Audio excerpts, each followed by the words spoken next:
How are we going to harness the kinetic energy from the wind, the movement energy from the wind, and turn it into electrical power? Here we can see a wind turbine in operation. See there, it's slightly changed position as it tracks the wind. Let's have a look at some of the main parts. We've got a tower, which is what our wind turbine rotor and nacelle sit upon.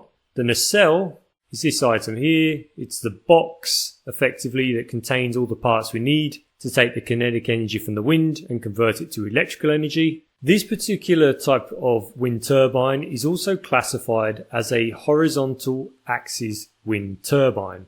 The reason being, you can see that the shaft comes from the left side and then comes through the gearbox and connects to the low speed shaft and then the rotor.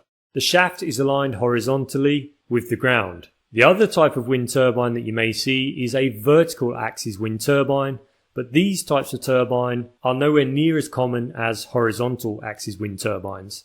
The yaw control system is this item we're looking at here. We've got 4 motors, 4 gearboxes, and then 4 gears that engage with the gear wheel. We can turn the nacelle and the rotor using the yaw control system.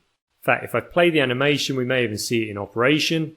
If the wind direction changes, we send a signal to the yaw control system and we can adjust then the rotor position and the nacelle position.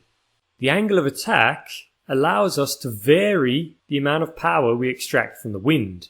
We can do this because we change the pitch, that is to say the angle at which point these blades intersect with the wind.